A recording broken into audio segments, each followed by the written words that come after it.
To honor our nation's flag,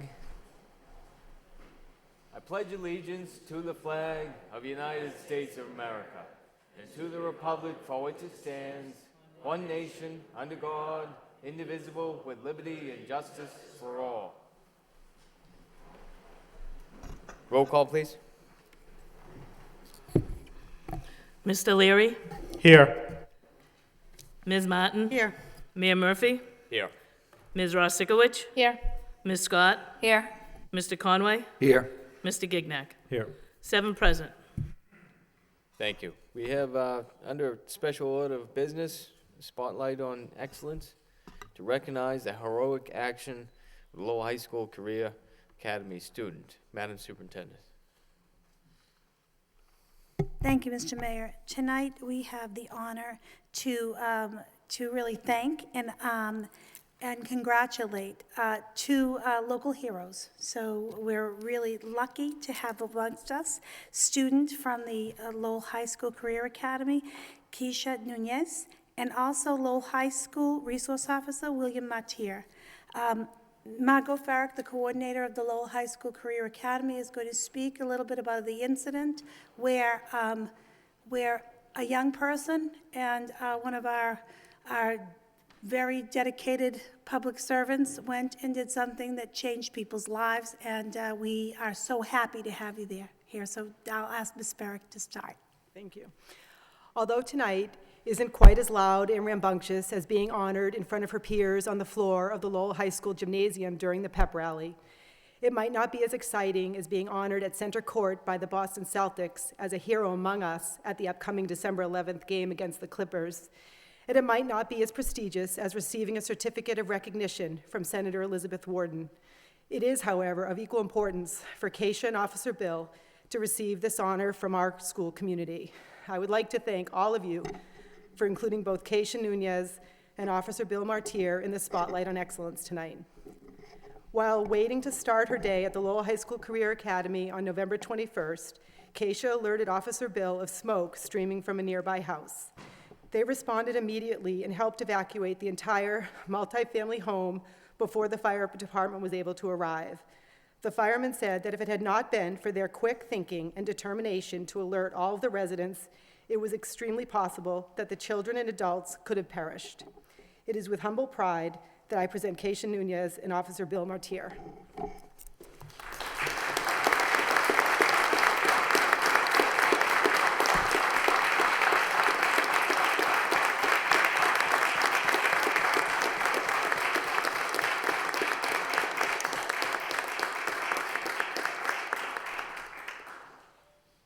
Thank you very much for being here.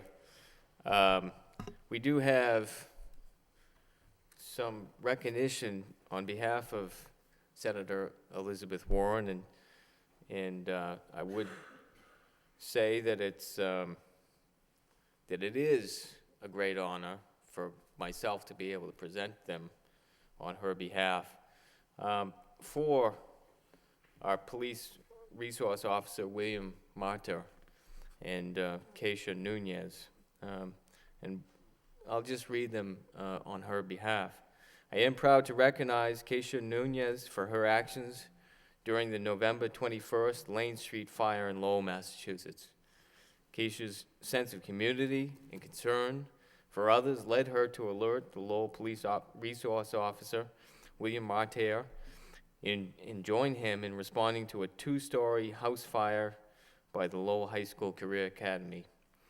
Due to her quick response, she was able to help alert and evacuate all 17 occupants of the house, and we thank her for showing the good that can be accomplished when citizens join together and think of each other. And on behalf of the entire city of Lowell, we thank you, and we'll present you with these citations.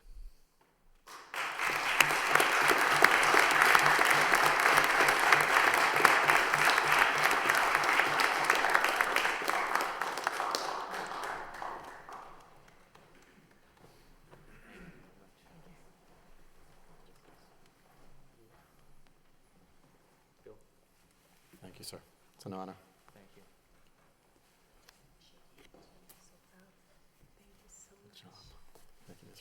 Thank you. Thank you all.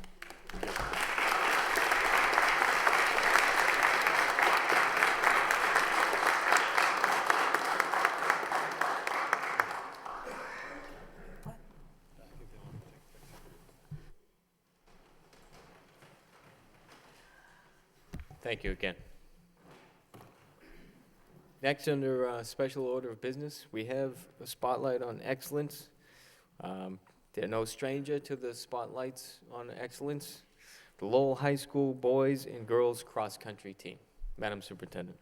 Thank you, Mr. Mayor. So tonight, I'd like to congratulate all of you present and all of the great disciples up in the upstairs area, the parents who have been here throughout all of this. It's balcony. See, I'm old. I lose words. So I just want to congratulate you all. One, state championship is amazing. Two is unbelievable. So I am very proud to be the superintendent of Lowell. I'm very proud of all my students. But when we excel in both academics and sports, it is a beautiful moment. So I this is not the first time that Coach Meyer has been here, as well as many other very, very trained and talented coaches, but we're very proud of you, and I'm going to welcome Athletic Director Japrofio to come forward. And Mr. Japrofio, I hope we take the time to have the children come forward so they can be seen publicly. Good evening, Mr. Mayor, members of the school committee, Superintendent Franco, and members of the central administration. I'd like to thank you very much for your kind invitation this evening in celebration of the great efforts by the coaches and the student athletes. At this time, I'm going to turn things over to Mr. Gendron for an introduction to the season, and then coaches Maya and McKinney will have the students up and talk about their seasons.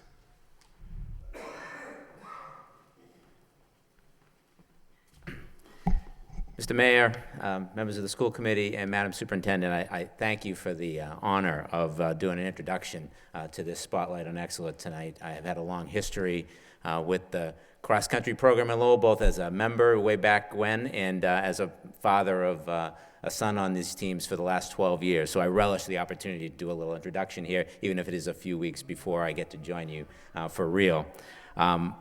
It's kind of getting old hat that we have Lowell High School cross country down here to be honored at this chamber.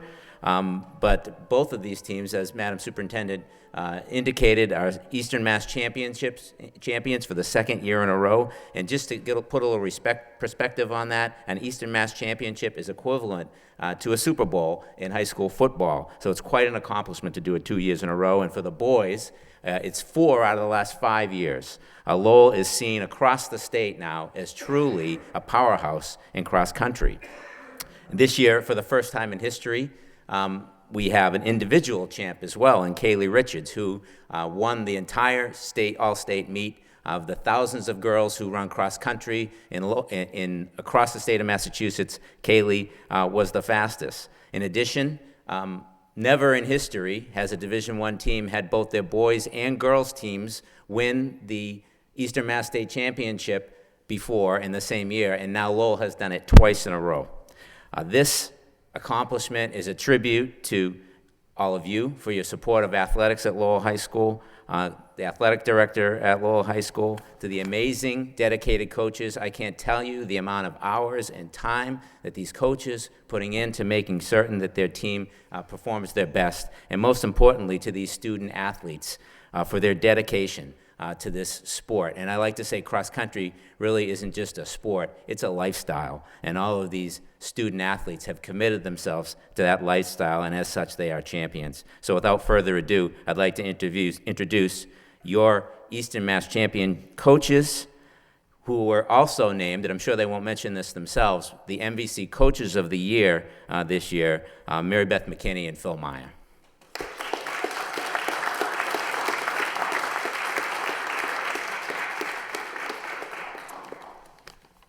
Thank you, Mr. Mayor, Madam Superintendent, members of the school committee. My name is Coach Phil Meyer. I'm a graduate of Lowell High School, class of 1978.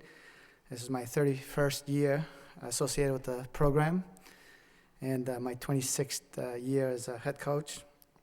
At this time, I also like to introduce the my enthusiastic staff, my assistant coach, who is also a graduate of Lowell High School, former standout in our program, and this is Scott Willett.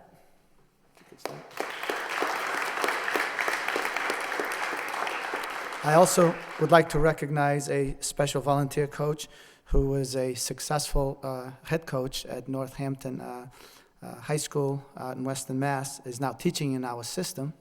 And he was kind enough to help us out, Nate Kraft.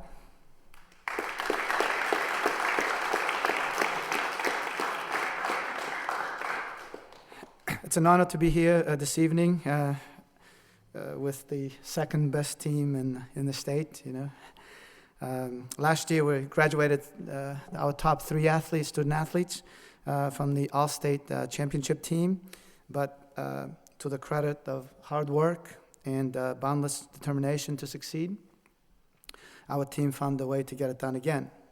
We were led by a core group of outstanding seniors who provided us with some exceptional leadership and exemplary behavior. I've asked our seniors in attendance, we have 2 that are working this evening, to introduce themselves, and if you could bear with us, that would be important to us. So if you guys could just stand up and introduce yourselves. I've also asked them if they've made a career, a college choice, to share that with you. Hi, I'm Thomas Skinner. Undecided for college. Tom is, excuse me a second. Tom Skinner is a little bit shy, but let me tell you something about Tom Skinner. He is the pride and joy of Lowell High School. As an educator, we're very proud of our students. Thomas scored a perfect score in the SATs, 2 800s and 1 790.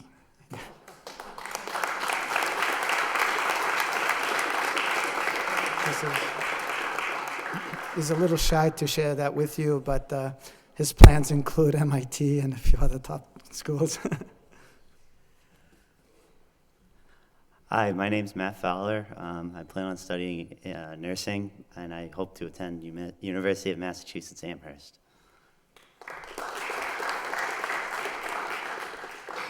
Hi, I'm Tyler Richards, and I'm undecided on college, but I plan on attending and continuing my running career. Hi, I'm Logan Nato, and I plan on attending the United States Air Force Academy next year. Hi, my name is Randy Nong. I'm planning to attend University of Massachusetts Lowell and major in criminal justice. Hi, my name is John Abraham. I'll be running for UMass Lowell next fall and studying engineering. If I could also add a little bit to Johnny. Johnny was our top runner this year, consistently our top runner. He won an invitational meet, a big invitational meet. He's the MVC champion, the MVP of the league. He's a Boston Globe and Boston Herald All-Scholastic selection. And he will continue his running career in college, and we wish him well.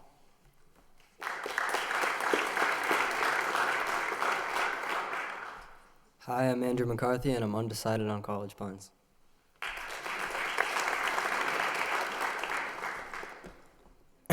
Sorry. Hi, I'm Urban Tim, and undecided college right now, but I'm planning on doing engineering.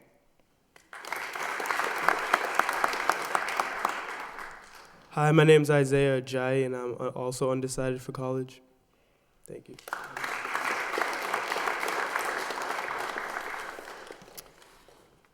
And Stephen Gendron said a lot of the things that I was going to mention, so I would not be repetitive.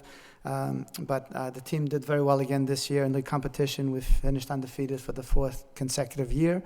And this also included the varsity, the junior varsity, and the freshman teams as well. So we look good for the future. Our seniors also have the distinction to have never lost a dual meet in their high school career, which we think is outstanding in itself. Our success this year began with defending our title at the Newburyport Clipper Relays. We went out to Amherst. We won that invitational. Again, as Steve said, we won the league championship for the 4th consecutive year. Johnny led the way. We also had 4 all-conference team selections. Then on November 9th, we won the Eastern Mass Division I championship for the second consecutive year and the 4th in the last 5 years, as mentioned before. Also, our girls won it for the second consecutive year, and the very symbolic, very fittingly, that the boys and girls from the first co-ed public high school in the United States actually would win this co-ed championship, the Division I championship in Massachusetts for the first time. So we're very proud of that. We then, in the last week of competition, we finished second at the All-State Championship. Mansfield surprised us and beat us, but we will do our best again to challenge in the future. I'd like to thank the school administration for your continued support, as well as the administration at the high school, as well as the parents. Especially, I'd like to single out Mrs. Maloney and Mrs. Donovan, who did a great job of organizing the parent group to support us, with treats for our races and stuff like that. So we appreciate that. This is another enjoyable year, a memorable year for everyone involved with the program, the student athletes, the coaches, the parents, and we hope that we made the city of Lowell proud of our achievement. Thank you very much.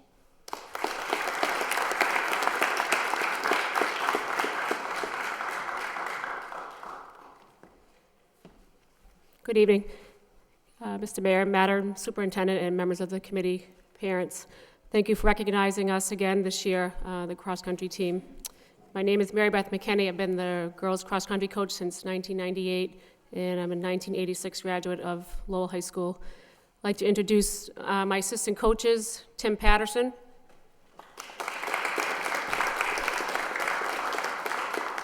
and volunteer assistant Trish Gabor.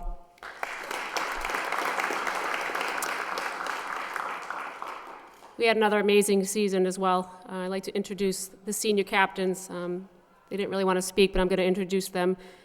Starting with Marissa Richards. And Marissa plans on attending UMass Lowell. Hannah Karabatzis. She's looking into either Fordham or Columbia University. And Ileana Medina. She's looking at Norwich University as well. Many accolades this year as well for many of the other girls on the team. We already mentioned sophomore Kaylee Richards as being the All-State champion. She was also Globe and Herald All-Scholastic selection and was also the Merrimack Valley Runner of the Year. We had few other all-conference honors. Marissa Richards, Lexi Richards, and Hannah Laughlin, and Ileana Medina and Shayla Kilmartin were both league all-stars. Again, we started our season off on a pretty high note. We won the MSTCA Frank Kelly Invitational. We went on to the Manhattan Invitational where the team finished 4th, very prestigious meet, and then we would crown league champions again for the second year in a row. And again, Eastern Mass Division I champions for the second year in a row as well. We went to the All-State meet and we placed 4th, which was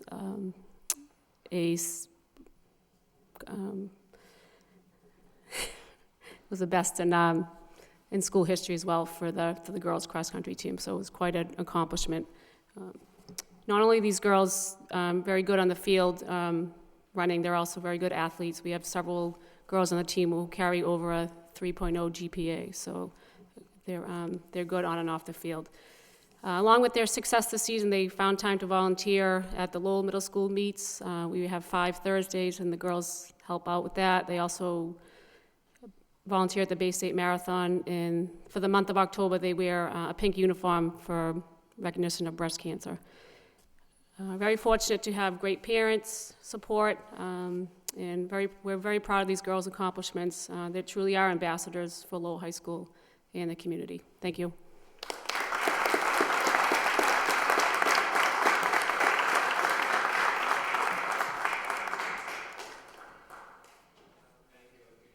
To both the boys and girls cross-country teams.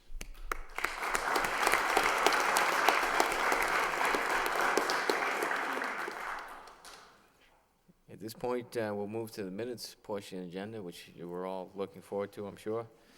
We have the approval of the minutes of the regularly scheduled school committee meeting of Wednesday, November 20th, 2013. Motion to accept and place on file, so moved by Ms. Ross-Sikwich, seconded by Mr. Leary.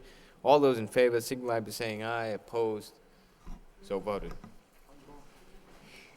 Next, we have memorials.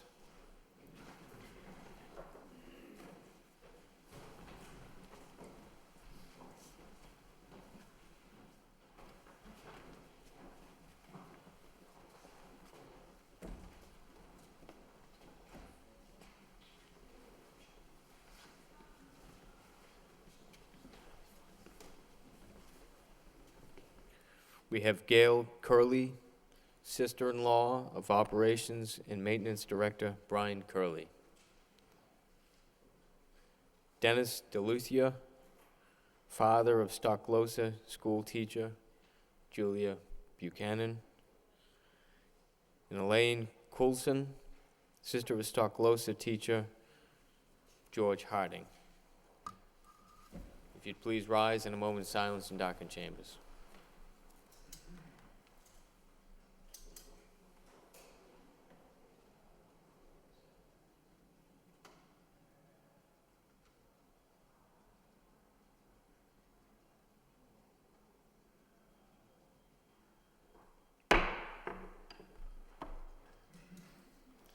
May they rest in peace. Next, we have motions. First motion by Ms. Kimberly Scott to request an update on the PARC testing, PARCC testing, the time it takes, any costs associated with, and whether or not there is an option to opt out. Seconded by Ms. Ross-Sikwich. Ms. Scott. Thank you, Mr. Mayor. On November 19th, the State Board voted to move forward with a 2-year transition plan to the PARC testing and to move forward with the pilot. I thought it was timely right now to ask for a report from the superintendent that would include the cost of the mandate, the schools that will be participating, and the grades that will be part of the test, the time that it will take to administer, and also a concern that I had was whether or not we would be doing double testing with the MCAS and concerns that I had over that. And I really wanted to know whether or not there's a statutory requirement for us to participate and if parents will have an option to opt out of it. Thank you. Thank you. We do have a registered speaker, Mr. Paul Georges.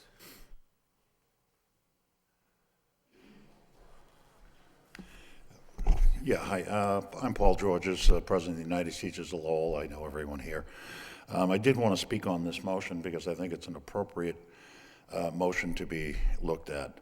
The PARC testing, I think we have to look in context about how many demands are being put on teachers at this point by initiatives not necessarily brought by you as a school committee, which would be the traditional way initiatives would be introduced into a system, but through enforcement of race to the top criteria from the federal government and the state. The federal government really only puts about 10% of the money into education nationally, but they've been able to use that as a terrific lever to create policy through the race to the top criteria. Part of that race to the top criteria is a complete shift in curriculum. The Common Core curriculum, which some might argue in Massachusetts we had a pretty darn good curriculum to start with.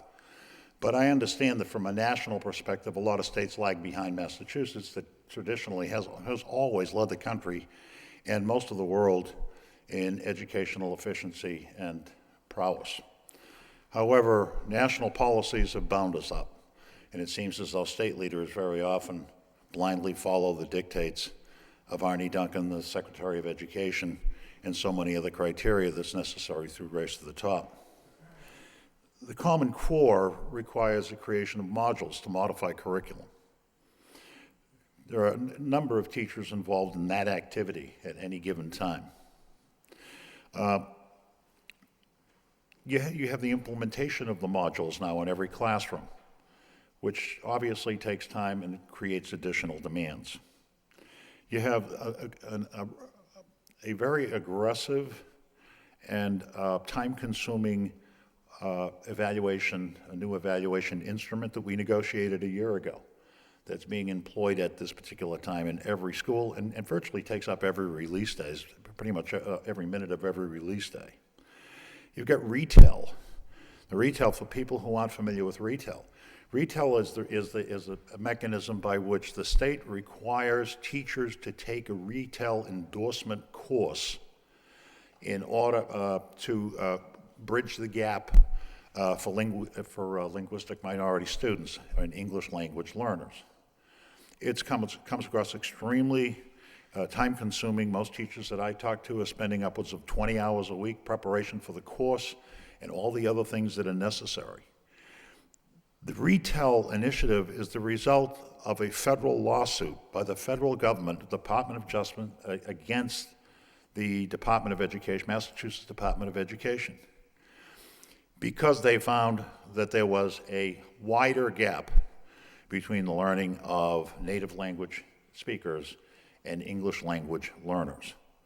So because there was no accommodation for that and there was no structure set up by the state to accommodate the loss of Question 2, if you remember several years ago, bilingual education, it created a disparity that now teachers have to use their time and their energy to try to somehow satisfy or let the state satisfy the federal officials and the Department of Justice to say that they are adequately and effectively trying to narrow that gap. PARCC is the testing process for the new Common Core. And it is, as you would expect, modification of curriculum is extremely expansive and time-consuming. But there seems to be little concern for that by DESE, who doesn't seem to be, through the race to the top criteria, seems to find no shortage of new initiatives. 45 states were on board at Common Core at the beginning. Some accepted them before they were even written because they were part of the race to the top criteria. As of now, at least 9 states have dropped out of PARCC testing: Pennsylvania, North Dakota, Indiana, Georgia, Oklahoma, Utah, Alabama, Florida, and Kentucky, primarily because the assessments are too expensive and they'll take too long for students to complete. Some other states like New York gave different exams that were aligned to the Common Core standards and had big drops in student performance. I don't know if this is an agenda to try to make teachers feel further inadequate in a culture out there that seems to target teachers on an everyday basis, or to let kids think as though they're not. In fact, Annie Duncan came out with a recent statement saying that a lot of middle-class parents were not in favor of PARCC because parents would find that their kids weren't as brilliant as they thought they were and their schools weren't as good as they thought they were. The bottom line is that these standards are unproven. There are a 14-year plan that is just in the second year of implementation in Massachusetts. According to the U.S. News, even higher performing states like Mass would struggle with the difficulty of Common Core assessments. Some superintendents in Massachusetts are waiting to see the results of next spring's field test before forming an opinion on the new PARCC. Unfortunately, our kids will take those tests, but no one will see the results. The first time they take PARCC, it's to standardize the test. It's not going to give any teacher any information about their children. And that is for the testing company's benefit, not for the parents, not for you, not for the teachers. Many districts are not equipped for the online testing. Ultimately, this is all going to be online.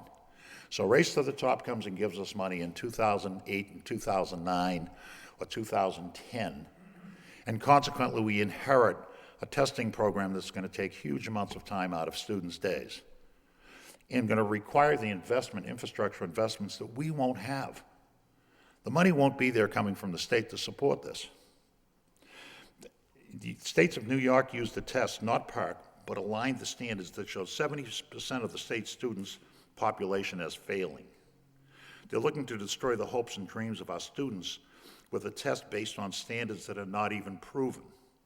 We've done enough harm to our students with the incessant concentration on ELA and math to the exclusion of all other subjects. No state has ever had time to review the standards before implementation. It's already been determined by many that the K-2 standards are seriously developmentally inappropriate. They have been foisted on states with the understanding that no changes can be made to any of them. They were developed with no input from actual K-12 educators. The most effective tests for any students are the ones developed by the teachers themselves. This has the potential of being a disaster for students, for teachers, and as you know, the new evaluation system is going to include student data as part of the evaluation mechanism. But beyond that, we have district-determined measures that have to be created for certain classes that don't have, for instance, MCAS scores. We have tech initiatives that are brought on by the school committee that add to the burden. Now, I understand some of them are very desirable, but you have to put it in the context of how full the plate can be before we end up doing everything in such a watered-down way or ineffective way. And my greatest concern is that is this distracting the teachers away from their prime function of educating students at the expense of accountability measures that seem to be adopted by the race to the top criteria. And I'll just give you one other example, the GOLD, which is another standard, another round of testing that kindergarten teachers, and apparently someday it'll be K-2. These teachers have 50 categories of testing, of observations made by teachers that have to be put into a computer 3 times a year. Next year, it's going to go to 64 separate observations of each individual student 3 times a year. How much is too much? That's what I'm asking you as people, leaders in Lowell school system. How much is too much to expect teachers to do before we say we're being expected to do too much? There are complications to all of these initiatives, and I'm just asking you to take into consideration what the primary purpose of a teacher is to educate students. Collaboration time has been infringed. Everything that the kinds of things that we know are so effective in improving the quality of education in Lowell schools has been put aside because of these initiatives. I'm simply asking you whether you make a decision on Park to either participate or not. I'm sure the superintendent will bring you up to date on what the new regulations are. I will say one thing. Mitchell Chester certainly has no shortage of assuming that he has the authority to require people to do certain things. And unless challenged, and he has been challenged by some leaders within the state, there will just be more piled on and piled on and piled on. I'm concerned because I see teachers, and I think this year, Gene, we had worked aggressively last year to get an effective new evaluation mechanism put in place. And we agreed that that should be our primary focus this year. But these things are coming from outside in. They're coming in with no money, no funding. They further divert the attention of teachers away from their students, and that should be their primary focus as educators in the city. So I want you to take that into consideration, please, as there is a further discussion about this initiative and other initiatives that you'll be faced with. Thank you very much. I appreciate your time. Thank you. Mr. Conway. Yeah, thank you, Mr. Mayor. Through you to the superintendent. Is this, just for clarification on this testing here, is this in lieu of MCAS, or is it in addition to? And is it supposed to measure the same? Madam Superintendent? Yeah, a couple of things. I'll answer your second question first. Park is measuring the new standards, the Common Core standards, so the new assessment pieces that are coming in. So that's what the Park test is measuring. It is also a baseline test that, in fact, is trying to look for, are districts going to have the capacity to, in fact, use technology?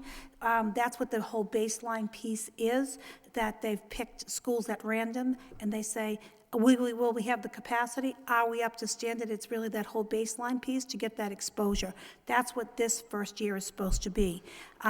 According to my research today, so I did call the commissioner who is in charge of this, Mr. Robert Lee, and so I asked him about that whole opt-out piece, and in this very timely motion that will be answered in detail for the next meeting. So I asked him about the opt-out piece, and Mr. Lee, and I quote, because I wrote it down, he said, according to the last Board of Education meeting, when the park two-year plan was approved, that made park part of the assessment system. But that was my first initiative looking. I have been up to speed on park, what's happening. It has been an up and down kind of a thing. We've been trying to get to this point where we knew what was happening, but he did say that it was something we had to do. He said you can opt out of MCAS, you can't opt out of park, but there is other written things that does not honor that. So I'm in the middle of getting to the bottom of that, but I did call the commissioner's office. And if in fact we would not take the park test, that means we wouldn't have the consistent data we're looking for that I just presented in the goals that we're really looking at for us to prove our gains. There will be feedback for those park tests for certain classes across the district would not have information going to parents this year. For instance, children would take ELA, maybe park, and then they take MCAS math. So I will iron that out for you. But according to the commissioner's office, that he said that there wasn't that option to opt out. But I will do more research and get a very comprehensive answer to you. Madam Superintendent, how many school systems let's put it this way, how many school systems are guinea pigs with this, in Massachusetts, with this process? It seems as though Lowell seems to be picked for everything. That's why I was just wondering how many. We haven't missed anything yet. I know. So I have to say that it is, I think it's 8,000 students, but there are a good number of students, and they're chosen. In our district, there is some piece of testing. There is what they call like a March test, like a middle of the year test, and there's an end of the year test. And we have about 14 of our schools, so I think random is we're not very lucky if it's a random test. So I will give you details of what the proposal is. And in fact, this Friday, there's an urban superintendent's meeting with more detail on this, but I will most assuredly give you more information on this particular part. But according to the Department of Education, park is now part of the assessment package for the state. And in fact, the MCAS piece is what we could opt out of. And so that leaves us at a very different place than we thought we would be, because we do count on that consistent growth data as well as summative assessment So data. do you know how many school systems have been picked here for the initial testing? Do we have any idea? I believe it's all over the state, but I don't know. But if you would like, I will give you those general facts tomorrow in an FYI kind of a forum. Yeah, I'm not sure exactly. I think it's an excellent motion because it certainly brings up a lot of questions, and certainly we want to do the best for our school system, the best for our kids, and have the most updated information. But once again, I kind of there are a lot of questions that have to be answered here first. Thank you, Madam Superintendent. Thank you. Ms. Scott? Thank you, Mr. Mayor. While I do share Mr. George's concern about the sheer number of initiatives that we've been chosen for, and the pressure that our staff is under, I'd also like to share my concern about the stress that our students are under with the constant benchmark testing, the MCAS, and now we will be adding the park in addition to the MCAS. So I would want to see some feedback too on the individual opt-out, like I said, for parents, if that's a concern of theirs. Thank you. Thank you. Any further discussion on this motion? All those in favor, signify by saying aye. Opposed, so voted. Next, we have separate committee reports. The first is the facilities report and approval of the minutes of meeting of Monday, November 25th, 2013. Mr. Leary. Thank you, Mayor. It was attendance was pretty much the full school committee and the administration. This is our second meeting regarding the OMR report and overall what the beginning to draft or make recommendations for a draft plan to the full committee. The facility subcommittee met and looked at various options that our architect, OMR, through their director, Jeannie Roberts, who is in attendance today if you have any additional questions, making a full recommendation to the school committee. It's important to note before we get into this discussion that the way to look at this process is that this is at the very beginning. Kind of a metaphor to think of it as it's like the first or second inning of a baseball game. There's a lot more to be done. Even after you draft the report, once the full committee recommends a draft report, a full report will have to come out. And then you'll have to sit down with the city side and look over what the options are and what the plans would be in terms of the financing. And then ultimately, really, the Mass School Building Authority will weigh in. So we're very far from putting together or implementing what our overall objective is to provide high-class and good facilities for our students that the city of Lowell would be proud of. So as you listen to the draft report, we have a significant amount of time to go, a lot more work to go, a lot more different agencies, including the city and the state, to hear from. So that's kind of the context that one has to look at the recommendations and what we'll be voting on tonight, and ultimately, when we pull a full recommendation forward, that a lot of changes will still be made based on a lot of different circumstances, both from a geographic standpoint and a financial standpoint. The committee basically looked at options from OMR, and the option that a recommendation was made by Mr. Robert Gignac and seconded by Kristen Rossikwich, and ultimately is a recommendation to the full committee as a beginning to our draft, was option 1H, which is basically, it pertains to the elementary and middle school, as it pertains to the elementary and middle school programs. It added, I guess basically it was renovations to 3 middle schools, the Daly, the Robinson, and the Wang, and addition of 1 pre-K school, pre-K through grade 8, as well as addition of 1 new pre-K through grade 8 school in the city, upgrading the Rogers School to a pre-K 8.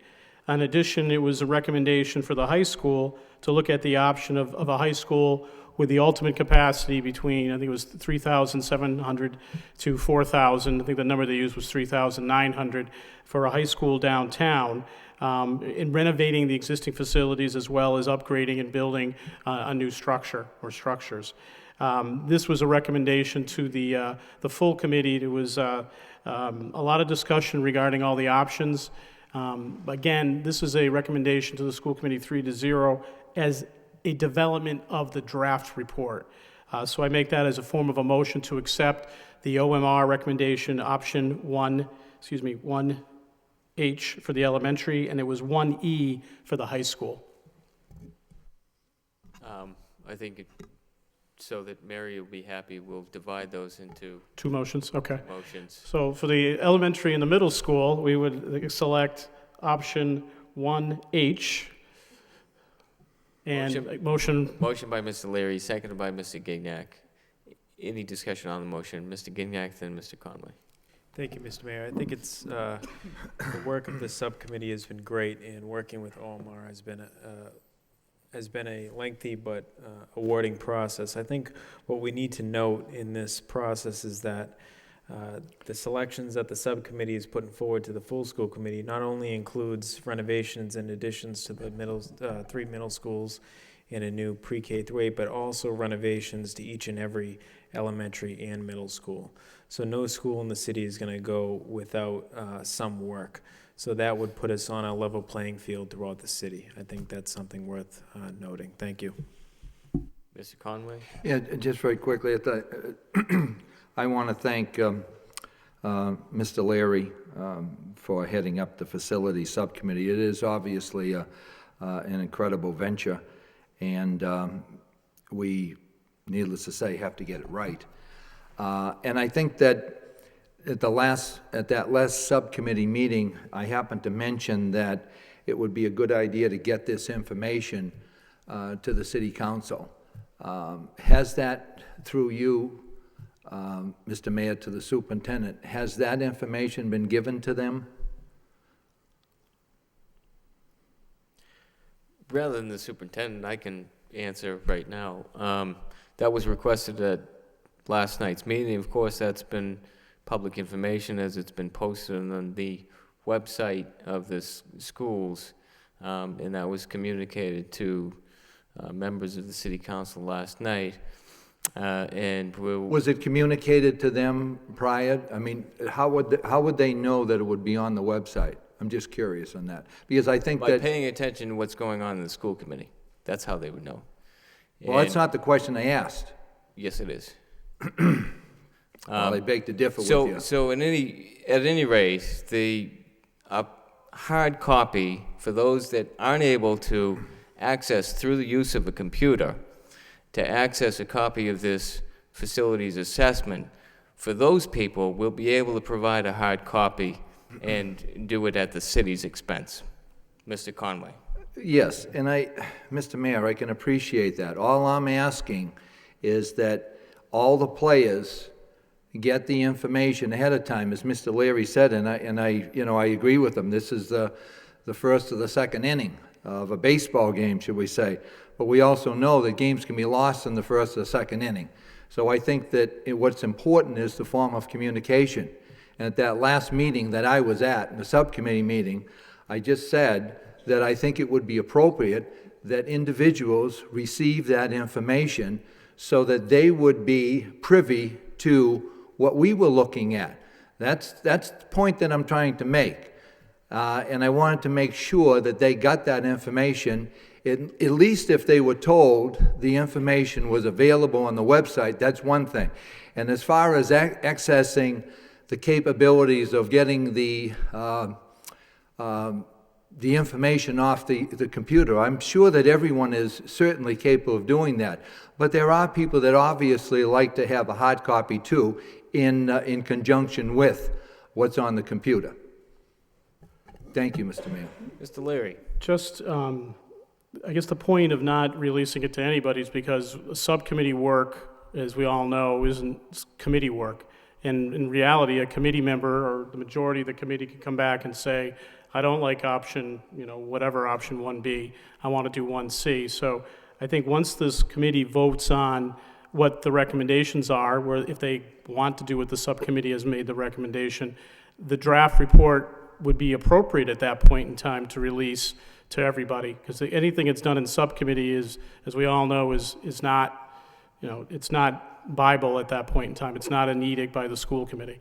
But I do think my colleague's point is important, that people do get that information in ways that they can understand it and give them a comfort level, I guess.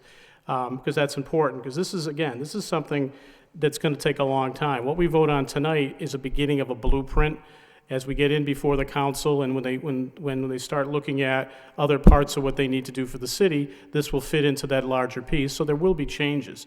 And when the MSBA comes involved, there'll be additional changes. So we can't look at this as even the draft, even when we finalize our blueprint, as a final document. It's a living, breathing document. It's a direction that we're going to try to head in to improve our facilities.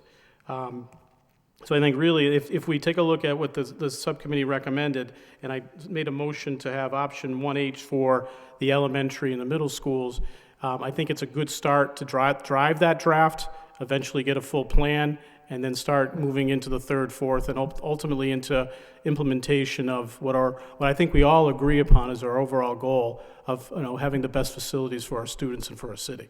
So I make that as a form of a motion for 1H. Motion by Mr. Leary. The motion's already been made. Yeah, you never seconded it. I don't second it yet. Yeah, that's right. On the motion, Ms. Scott, and then Ms. Martin. Thank you, Mr. Mayor. Mr. Leary somewhat just answered one of the questions I had is, through you to the superintendent. Once we approve this draft plan, I guess I'm trying to figure out exactly where that goes from there. Like, I'm not really sure. Is this to submit to the city council? Is this the plan that we as a committee are putting as our plan? And I'm not sure when the visioning sessions that were talked about in the planning for this would be incorporated in. So I'm not sure how we can really vote to move forward on one plan or another before that happens. If I could, I guess the point is once the committee has recommended the draft plan, which we haven't even put in writing yet, Once that's actually in writing, what we would do is I would think we'd set up a joint facility subcommittee and really invite the whole committee and the council to begin that dialogue. And I would imagine at that point there'd be different subgroups that would be released through the public in different avenues besides just the website. But I think that would be the appropriate kind of like, here's where we are as far as our draft plan, so folks can at least take a look at it, start to ask the preliminary questions. And then as we begin to draft the final plan, if you will, the blueprint, the full public at that point would have had a time to weigh in. I'm sure that there'd be additional things from the newspaper and radio, what have you, in terms of comments. And I think we'll get a lot of feedback in terms of what our draft plan looks like. Even after we put the full plan in place, one's got to be cognizant of the fact that this is still years down the road before it's in place, and what we finally vote on or agree on will still be changed because there's other factors that are outside our control. We do have a few more that wish to speak on it, but I would just say that the reason why it's before this body right now is the importance of our district goals in shaping how this entire process takes place, and in shaping the facilities that are eventually either created or renovated. And until that process has taken place, where the school district's goals are incorporated into the entire plan, then I don't really think that it makes sense for the city council to weigh in yet. And therefore, it requires the action of this full body and not just a committee, which is what's required by law, before we start to engage the city council in what needs to be a much fuller discussion and a community discussion that incorporates all kinds of other input into the entire plan. Mr. Gignac and then Madam Superintendent. Thank you, Mr. Mayor. Just a few points to note. I think it's important for the public to know that of the two options that we'll be voting on tonight within regards to the elementary, middle schools, and the high school, that this current option is the one that we are stressing that takes action soon, because this is where our needs are in the elementary and middle school levels. Our numbers in these grades are outrageous, and we need the support of the school building authority to address this now. So that's a discussion that took place in the facilities subcommittee, where this is where we're going to put all our efforts within regards to a letter of interest and working with OMR architects. But another topic I wanted to mention was, during this process, we probably had 7, 8, 9 meetings, public meetings in regards to this process, where we invited people to come in and discuss their visions for the school district. And unfortunately, we only had, 2 or 3 public speakers throughout the entire process, which is unfortunate. However, it's important to note that this is just simply a draft plan, and it's required that this body puts forward our opinion to make this document move forward in the process. And when the school building authority brings on a project such as this, they oftentimes say, now begin this process. But we're already almost a year ahead of the game. So that's also important to note, that we're not lagging behind in this process. We're way ahead of the game. Thank you. Madam Superintendent. Thank you, Mr. Mayor. Basically, what was said within the last 2 comments, Mr. Gignac and the mayor, the motions on the floor are really looking for the leadership of this board, if you think these are the best decisions at this particular time, knowing all the details that this board knows as the experts about the school district. That's the recommendation on the floor. Does that mean that's totally the last step or the last part of this? Absolutely not, but at this particular point, is this the most well-informed recommendation, and who agrees with it? So that's what's on the floor at this particular time. Thank you. Mr. Conway. Yes, thank you, Mr. Mayor. I think that, when we look back, the last time we did something of this magnitude perhaps would have gone back about 30 years ago. So it doesn't happen that often.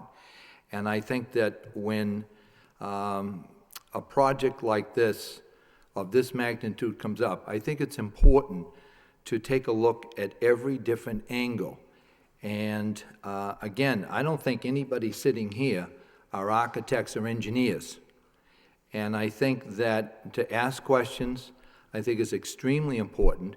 It's very difficult, I believe, for the average person to wrap their arms around this and understand it fully. And that's why it's important to ask as many questions as possible.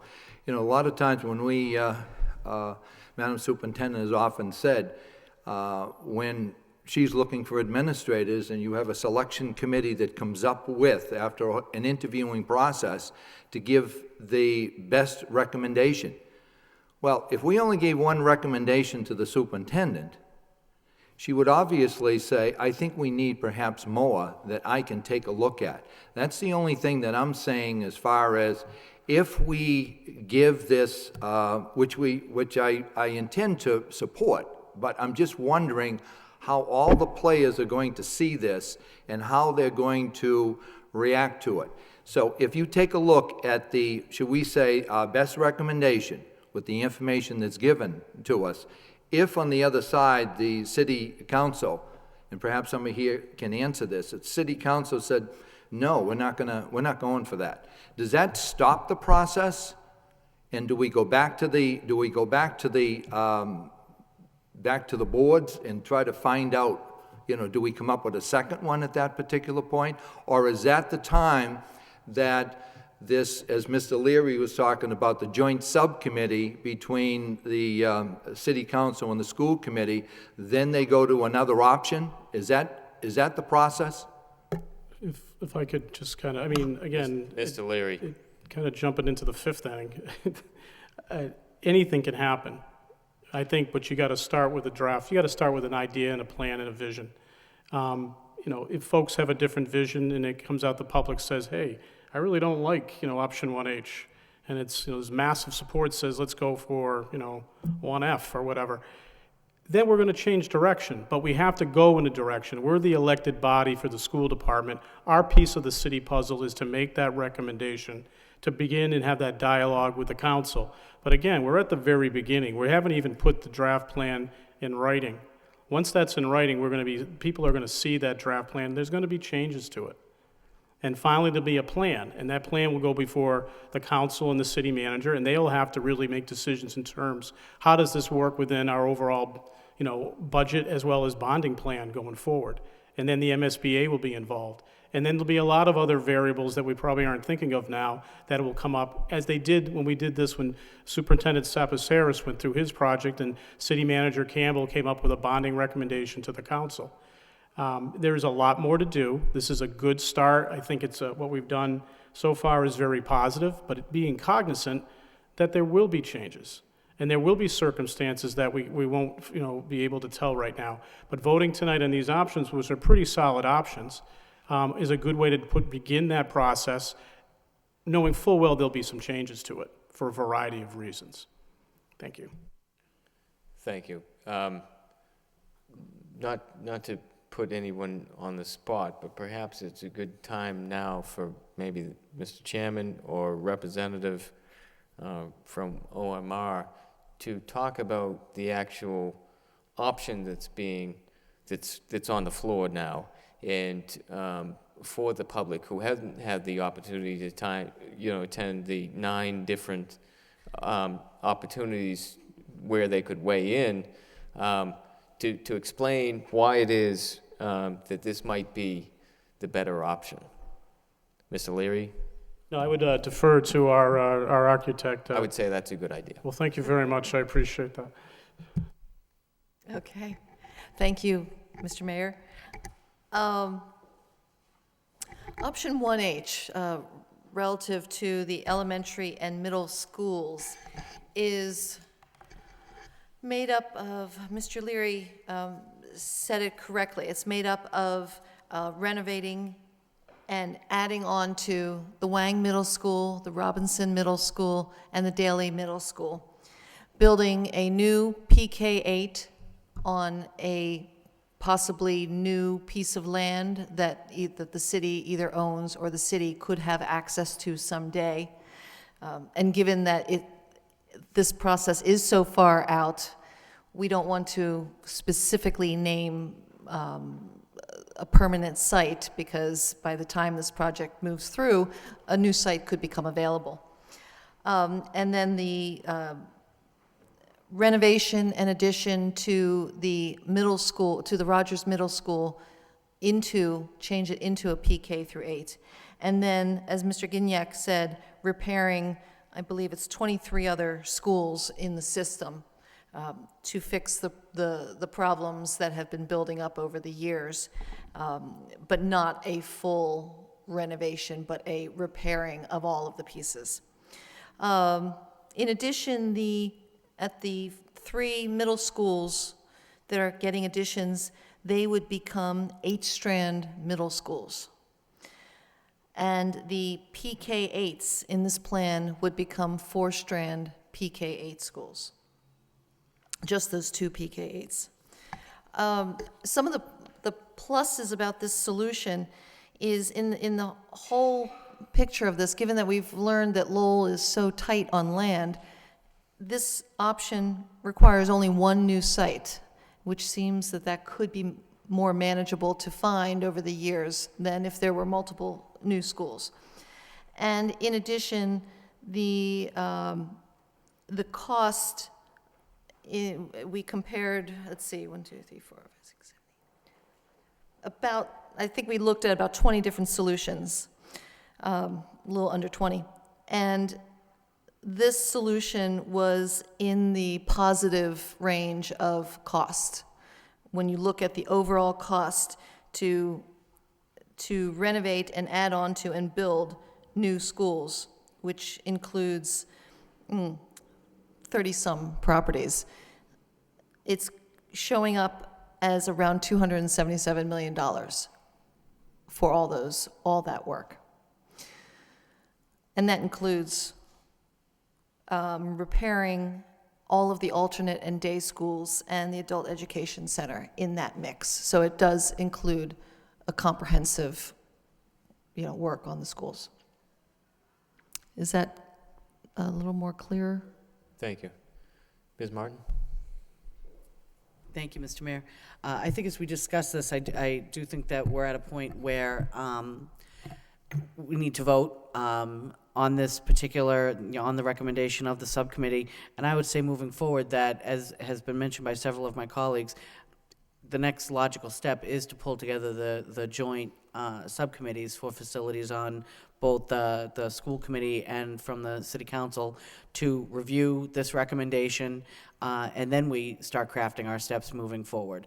So I think that, as we sit here tonight, we've been given a great deal of information.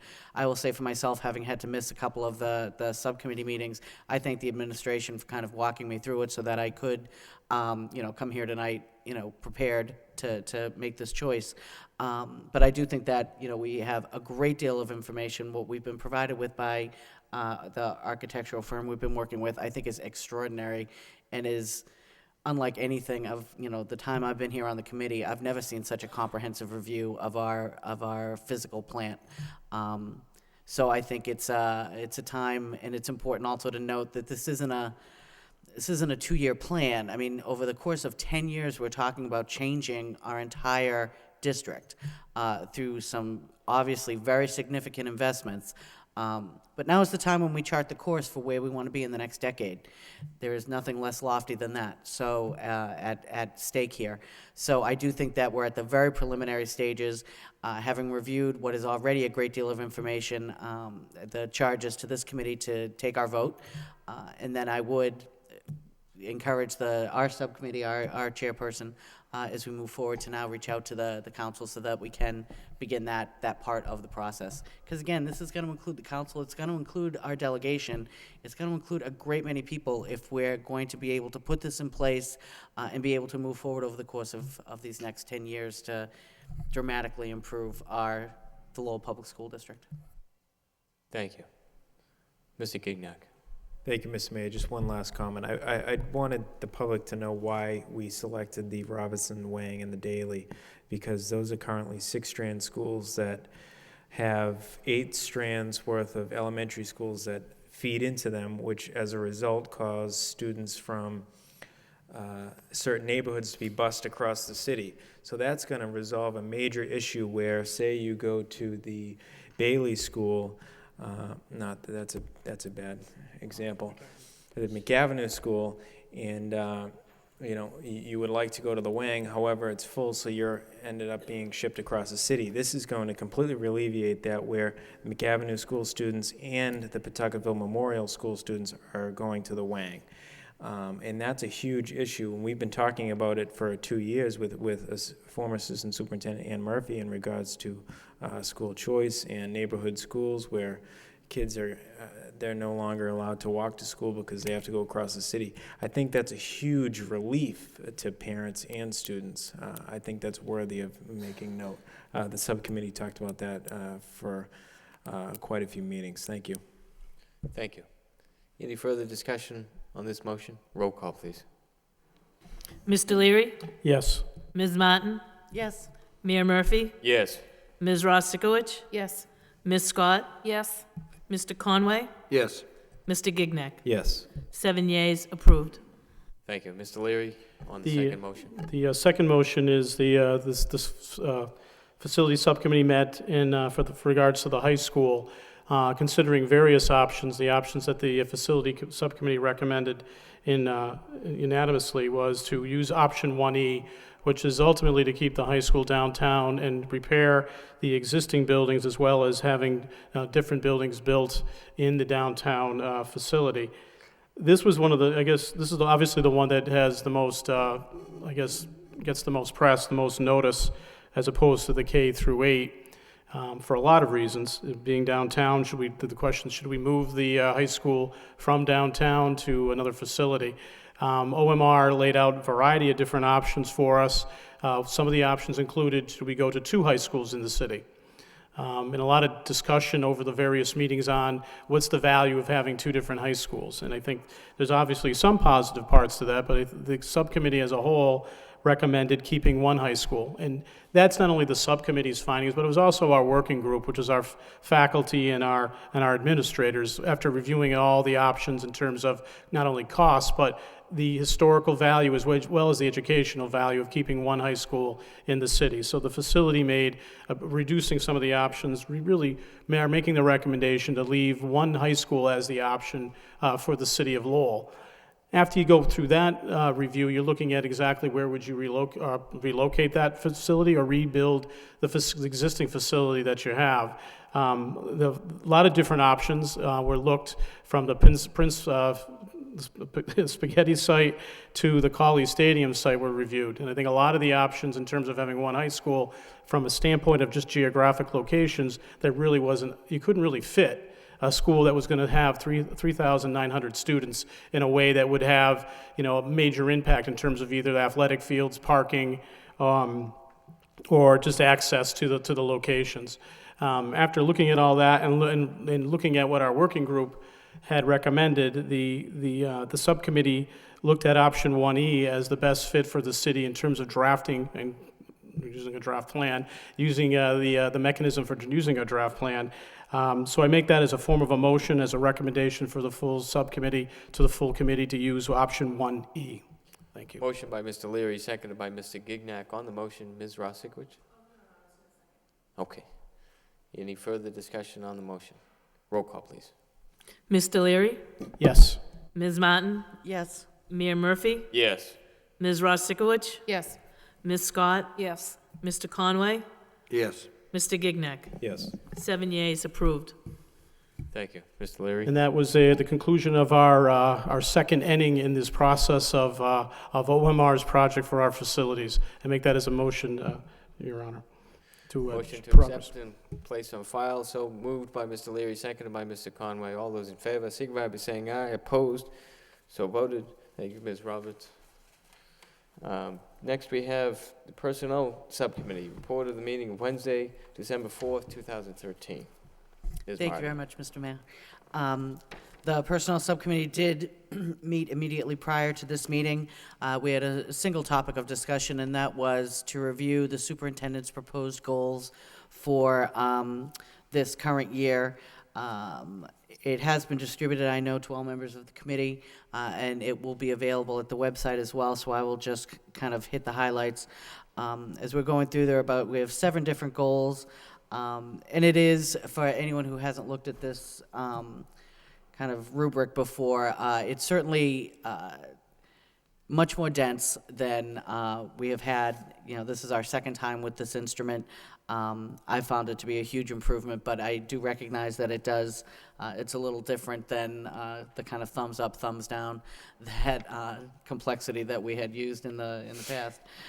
So I would encourage anyone who's interested to please, you know, go online and take a look at it.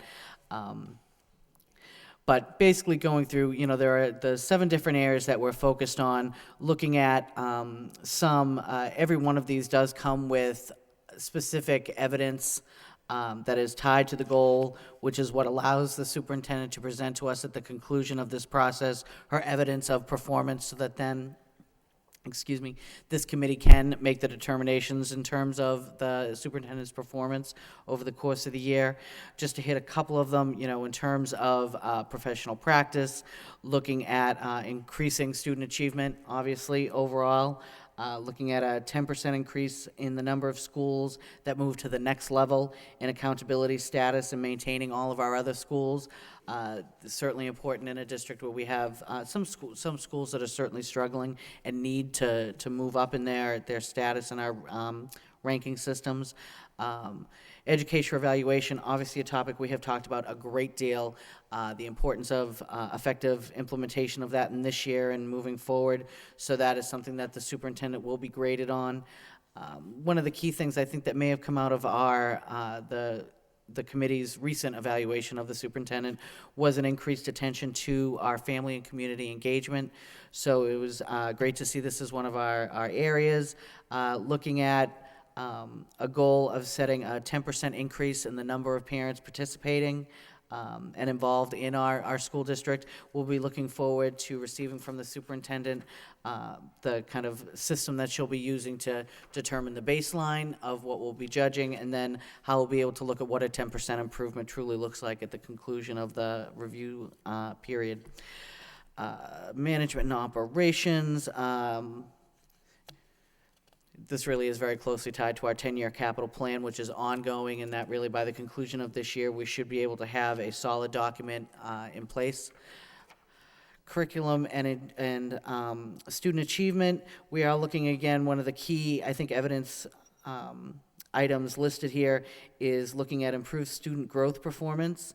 As indicated by quarterly formative assessment data, the subcommittee did request that the superintendent come back to us with some concrete numbers, so that would be able to look at exactly what kind of improvement we're looking for, what the levels are, so that we'll have a concrete measure that will allow us to determine success or failure. Then looking at goal number 6, focused on our alternative programs. That's a continuation of this current year's focus. Certainly wanted to see more success and increased performance from the students who are in those programs. And then finally, with goal 7, one that I really do think is also critically important, real time and effort placed at reducing our dropout rate and tying that in with our increasing attendance rates. Currently, we're looking at a 93.7 attendance rate for the Lowell Public Schools, looking to bring that up a full point to 94.7 by the conclusion of this year. Again, a concrete measure that we'll be able to look at the end of this year and be able to rank the superintendent's performance. As I said at the beginning, there is a great deal of information in the superintendent's goal instrument here that she shared with us. The subcommittee did approve. We'll be looking for those 2 other data points that we'll be receiving at a future meeting, but I would certainly encourage anyone to take a look at the goals. It's a document that tells you a great deal about kind of where the focus will be in the next year for seeing hopefully dramatic improvement in our district. So I would recommend to the full committee approval of the superintendent's submitted goals for the 2013-2014 school year. Thank you, Ms. Martin, for that very succinct, by personnel subcommittee standards report. Motion to accept the report as a report of progress. So moved by Ms. Martin, seconded by Mr. Leary. All those in favor signify by saying aye. Opposed?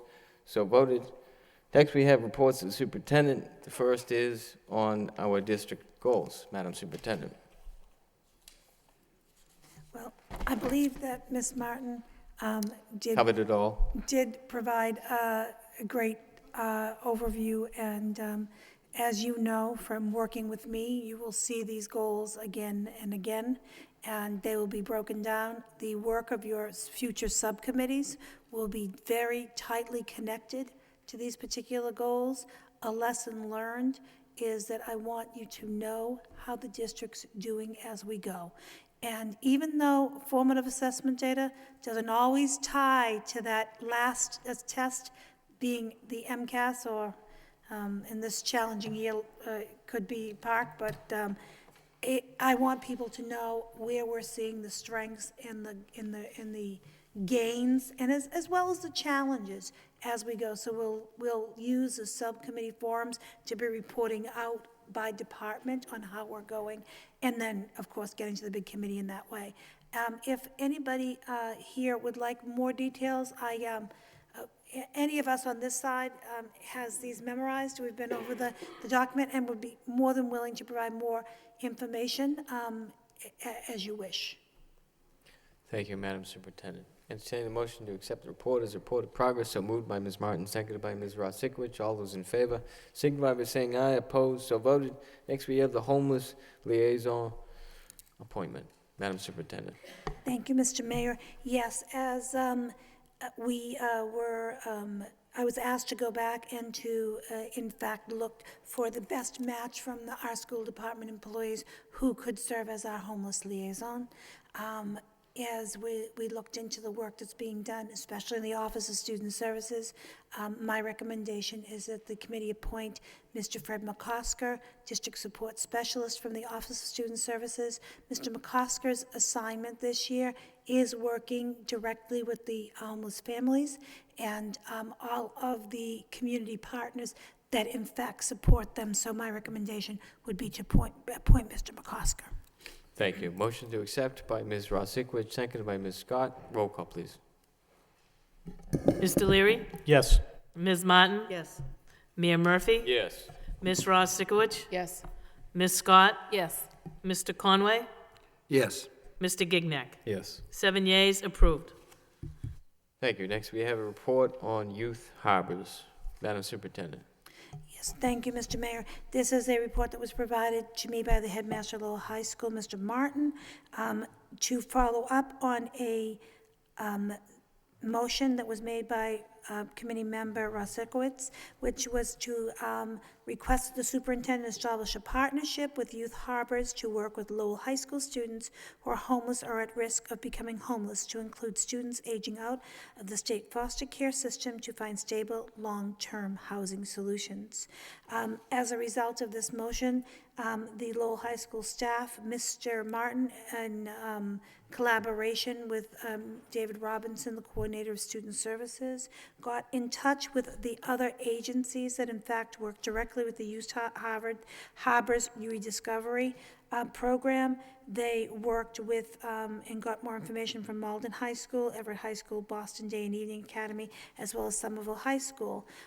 They looked at the data and how important the work has done in those particular pieces, and saw that these at-risk children had great success being affiliated with this particular agency. As a result, here are the next steps that are in place for Lowell High School. They are trying to look at how much it will cost and how many homeless unaccompanied youth need to be supported at this particular time. We believe there are 40 students that could in fact be affiliated with the Youth Harbors organization. David Robinson met with the administrators in Malden and Somerville to talk about the program support. Malden High School Director of Guidance reported that the employees provide great services, and so we really do want to build this partnership. At this particular time, we've been in great contact with the Director of Partnership, Susan Lynn. This particular week, we have and are in the process of submitting 3 grants that are related to alternative programs. We are also in looking to apply for a multi-million federal grant. So funding in that area we are hoping is increasing. However, at this particular point, they're looking for getting the funding So they met with the executive director of Rediscovery, Danielle Ferrier, and there's an agreement to begin implementation of the program. Private funding is part of the work of this program, and they are looking for a part-time staff member to be hired and then begin the program at Lowell High School. The part, and I will ask Ms. Durkin if she has any more details, but at this particular point, I don't have the actual start date, but it is on the front burner of the high school. They want this program to be there and have done this amount of work. So I'll ask Ms. Durkin if she knows any more, any more about the details of when this will happen, but I know that they're very deep in looking for this funding collaboratively, but with the agency. As far as the program beginning, they need a $50,000 to secure the staff member who will basically set up house at Lowell High School. And so that's what they're working with Susan Lynn on at this time. But there is a commitment on both sides to move forward, because although they can estimate at this point that there are 40 students who've been identified at Lowell High School as homeless, we know that there are many others who we may not know about. And once this service is provided, they're hoping that they'll be able to reach out to many more. Thank you. Ms. Rosick, Thank you, Mr. Mayor. This is a terrific update. I really appreciate the work that has gone into it, and really the brevity in which it was approached. And because I do think it's really serious that we have 40 high school students that are homeless or couch surfing or don't have a permanent place to call home every night. And certainly the last thing that they're thinking about is algebraic equations, and they're thinking more about survival. So the more that we can provide supports and bring in supports for those students, we can help get them to graduation and get them to employment opportunities and keep them out of prisons and keep them out of our systems. And that is the aim. And so as to the, you said there was a federal grant that you were looking at. And so at the federal level, through the Hearth Act, driving initiatives and driving funds at unaccompanied youth has become a federal priority. And so certainly through our continuum of care, that would be a nice, easy fit and a nice, easy conduit in terms of application and partnership.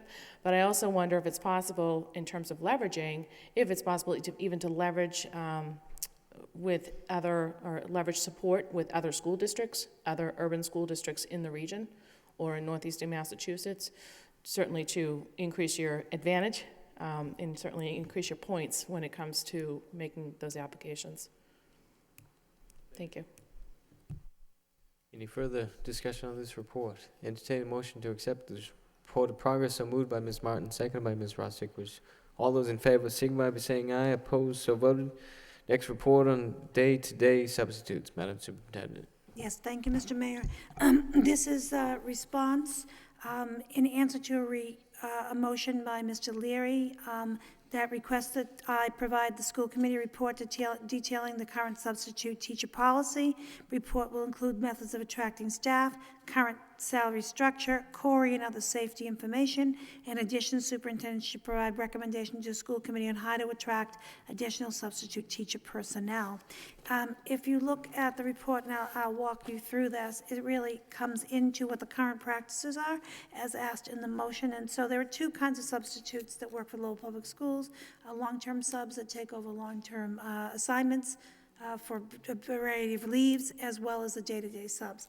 So in essence, we still have the ASOP daily sub line that calls people in when people are in fact out.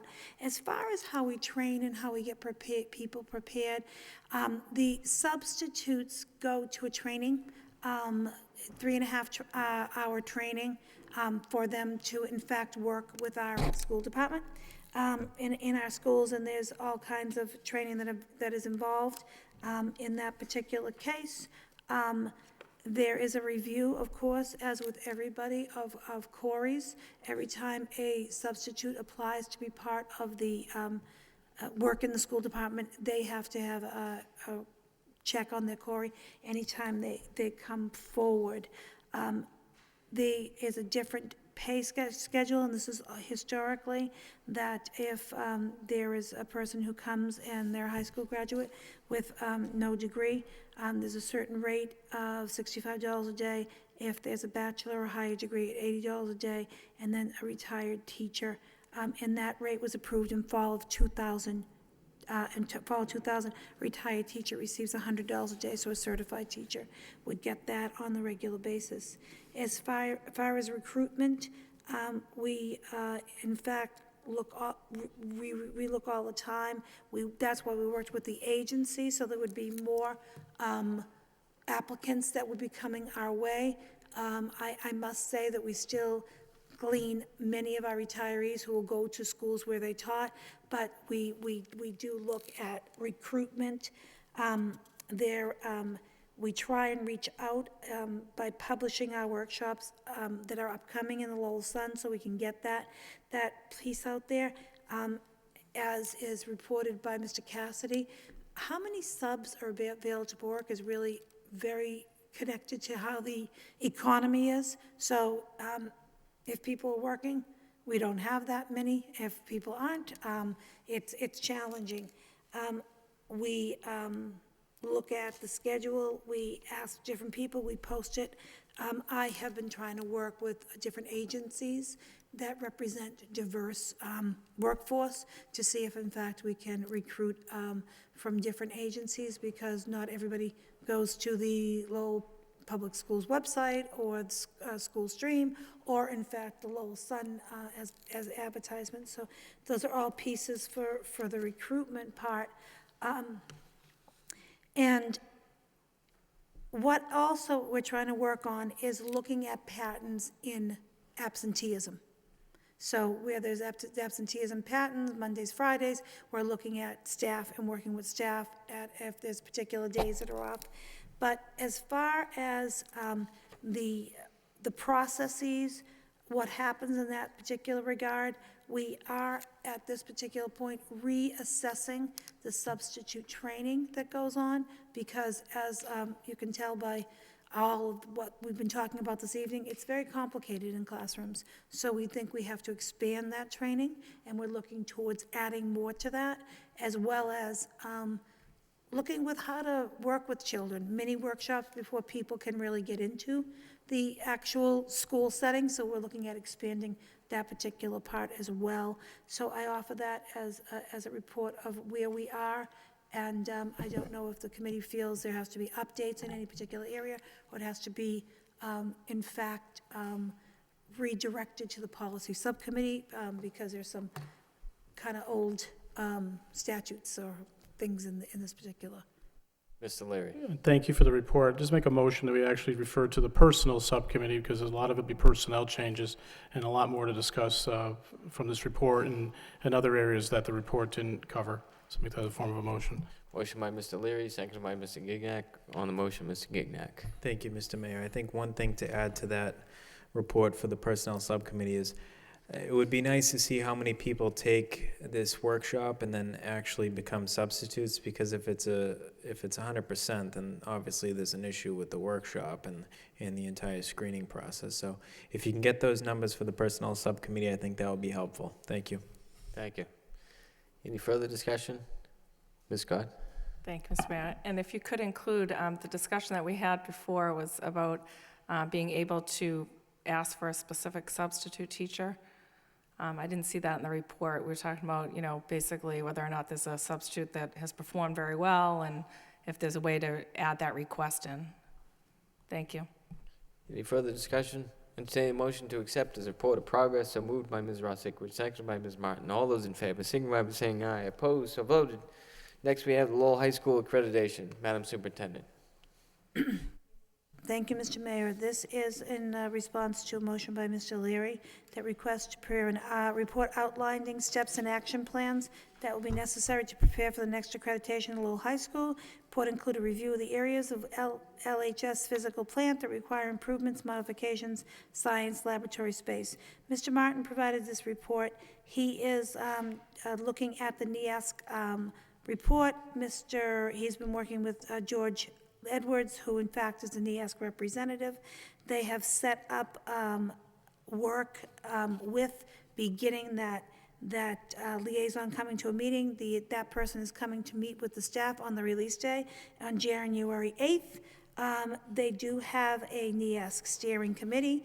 If you go to Lowell High School, the office that used to be next to the headmaster's office is a NEASC central place. The coordinator of curriculum is with the curriculum people, so that's where they're doing the NEASC work.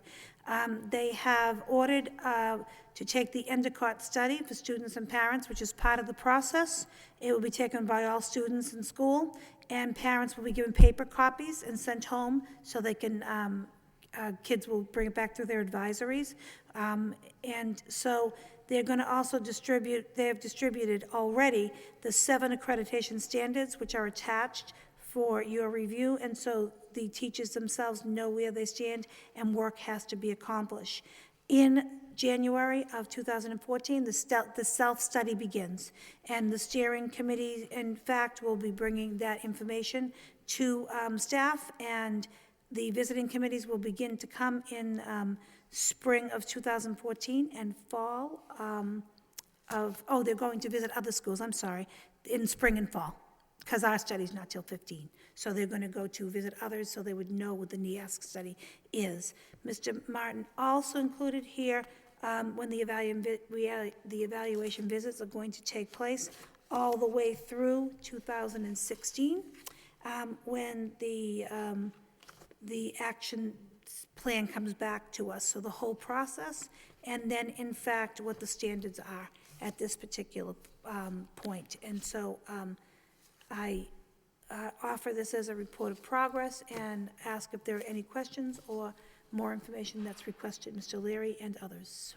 Motion to accept is a report of progress. So moved by Ms. Ross-Sikowicz, seconded by Mr. Leary. All those in favor, signify by saying aye. Opposed, so voted. Next, we have Lowell High School administrative interns. Madam Superintendent.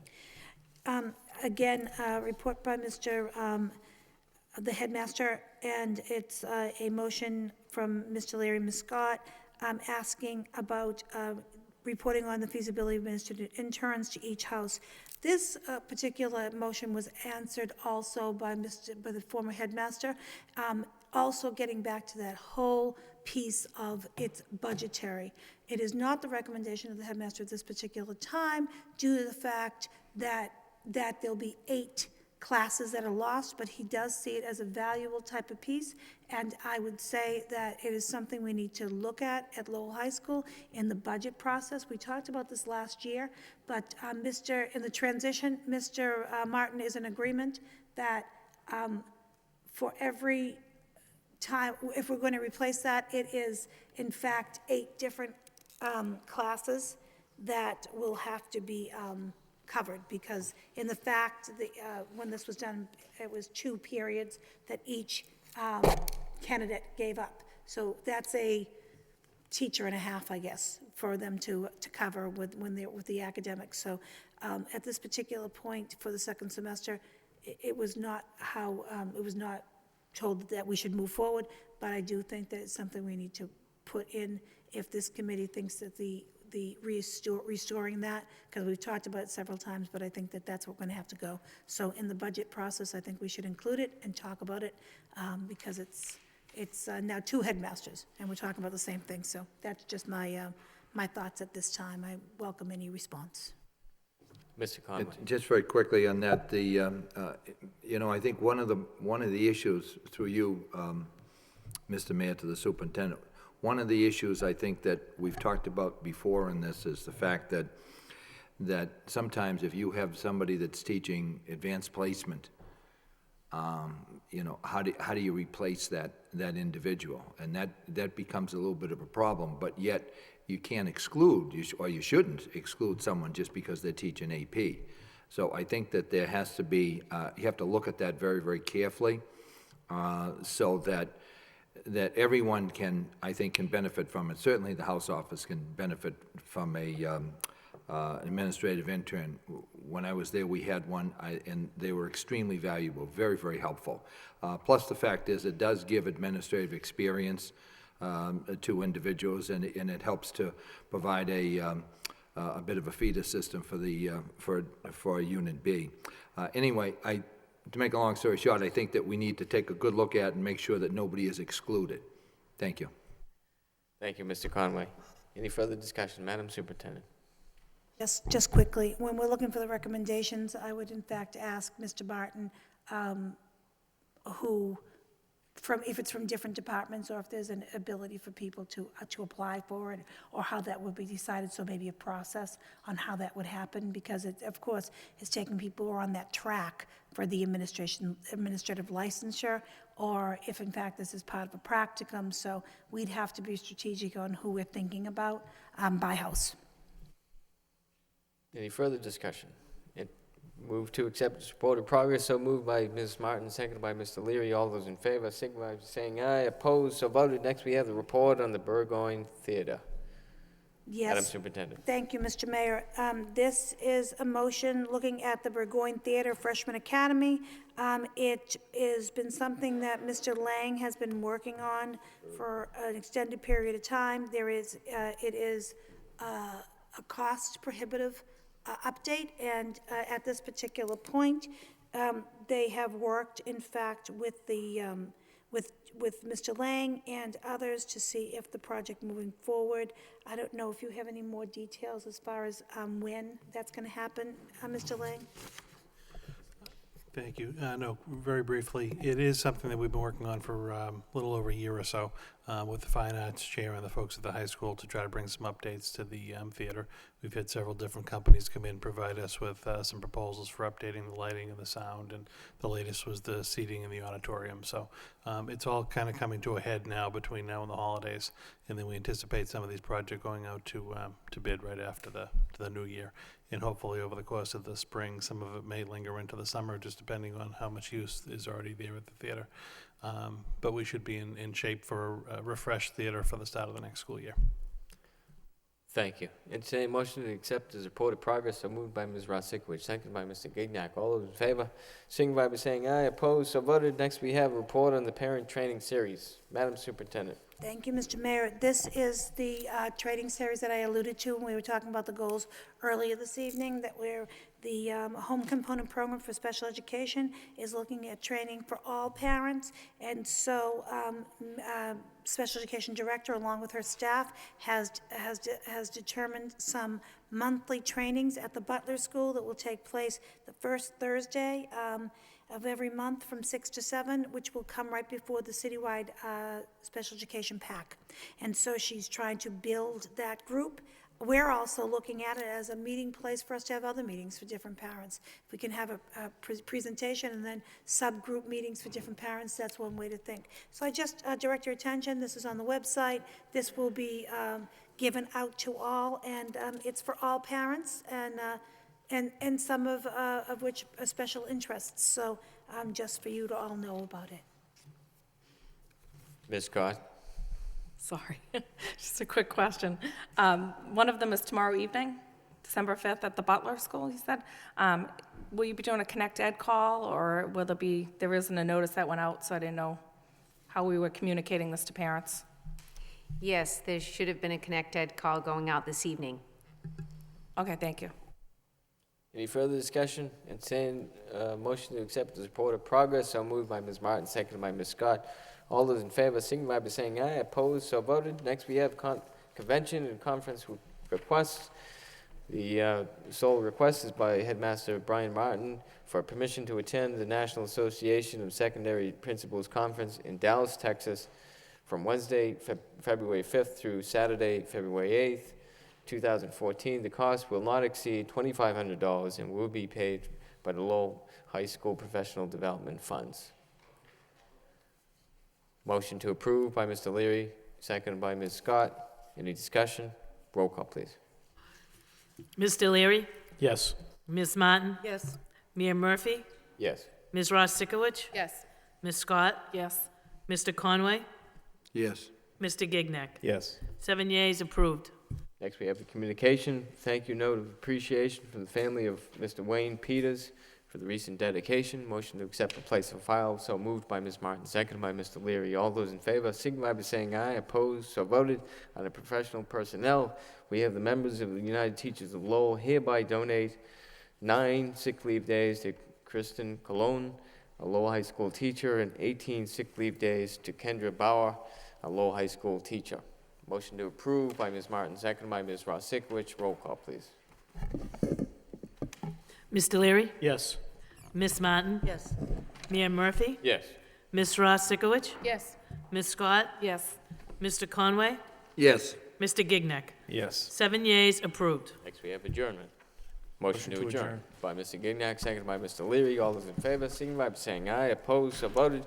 We stand adjourned. Thank you.